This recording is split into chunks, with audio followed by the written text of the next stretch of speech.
um católico, não é motivo de estranheza o fato de que nós não levamos a Bíblia para a igreja, para a missa, né? Por quê? Porque a igreja, ela tem 2 compêndios ali de livros próprios para a liturgia da missa. Então, são ali livros que ela tem a tradução oficial dela, não pode ter outro tipo de tradução, né? É uma seleção de livros ali próprio para usar dentro da liturgia. Então são 2 compêndios, um chamado de evangeliário, onde contém os evangelhos, que serão lidos na liturgia da palavra, e o outro compêndio de livros chamado lecionário, que tem os demais livros, as cartas apostólicas, os livros do Antigo Testamento e tudo mais. Então é isso que a igreja usa na liturgia da missa, na liturgia da palavra, evangeliário, lecionário, que contém os evangelhos e os demais livros que nós temos na Bíblia católica. Então, para o católico isso não tem dúvida, não gera questionamento, todo católico sabe disso. Mas o que poucos católicos sabem é que essa prática é muito antiga, mais antiga do que a própria existência da Bíblia. A prática de se usar alguns livros na liturgia da missa, nas reuniões da missa, ela é anterior até mesmo à própria Bíblia, à formulação da Bíblia. Bem, nós sabemos que a Bíblia ali ela foi formulada no final do século IV, por volta entre o ano ali 380, 390, por aí. No século IV foi formulada a Bíblia. Porém, já no século II, a prática que nós temos hoje de levar alguns livros para serem lidos dentro da missa e outros serem proibidos, né? Ninguém levava outros livros, isso existia a partir do século II, nós já temos comprovação disso. Você pega um documento ali histórico chamado Fragmento de Muratori, ou Cânone de Muratori. Está disponível na internet para quem quiser ver. Ele ali é datado do século II. Então ele foi escrito ali entre o ano de 140 e 155. E ele, o que ele é? É um escrito ali de bispos ali do início da igreja, do século II, né?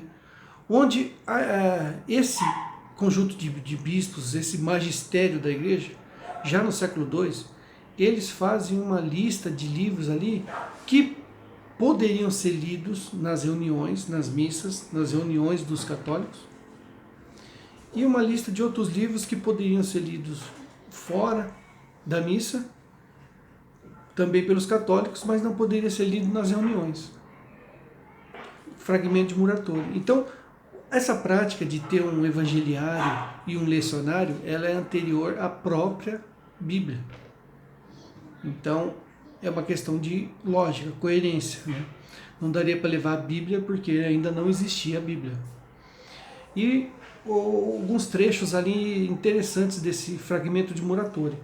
Você pega ali, tem uma parte dele que fala o seguinte, abre aspas: entre os escritos católicos se contam uma epístola de Judas e 2 do referido João, além da sabedoria escrita por amigos de Salomão em honra do mesmo. Quanto aos Apocalipses, recebemos 2, o de João e o de Pedro. Mas quanto a este último, alguns dos nossos não querem que seja lido na igreja. Então ali no século II existia isso, né? Um compêndio de livros que era lido dentro da igreja, dentro das reuniões, dentro das missas, e outro compêndio de livros ali que poderiam ser lidos pelos católicos publicamente, fora da missa. Eu tive que dar um corte, então esse Drops aqui vai ter que ter um pequeno corte, né? Porque acabou a memória do meu celular e eu não estou afim de voltar a gravar o vídeo do início. Então, continuando aqui, mais um trecho desse documento de Muratori diz o seguinte, abre aspas: recentemente, em nossos dias, Hermas escreveu em Roma o Pastor, sendo que o seu irmão Pio ocupa a cátedra de bispo da igreja de Roma. Ou seja, havia um personagem chamado Hermas, irmão de Pio, sucessor de Pedro, que era bispo de Roma, e daí vem a datação desse documento, que escreveu um escrito chamado O Pastor. Né? É então conveniente que seja lido, ainda que não publicamente ao povo da igreja. Ou seja, esse O Pastor, escrito por Hermas, eles admitiam que fossem lidos pelos católicos, mas não na igreja, não na liturgia da missa. Né? Nem aos profetas, cujo número já está completo, nem aos apóstolos por ter terminado o seu tempo. Aqui fazendo distinção entre evangelhos e demais escritos. Então, com base nisso aqui, a gente vê que claramente haviam livros que eram permitidos que fossem lidos fora da liturgia da missa, das reuniões, e outros livros que eram permitidos que fossem lidos dentro das reuniões. Então procure, está disponível na internet esse documento, procure Cânone de Muratori ou Fragmento de Muratori, deem uma lida nele, você vai ver aqui, né, o porquê que hoje nós não levamos a Bíblia na missa, porque é uma prática anterior à própria Bíblia. Né? Então, por coerência, nós continuamos com essa prática. Obrigado por ter assistido, fiquem todos com Deus.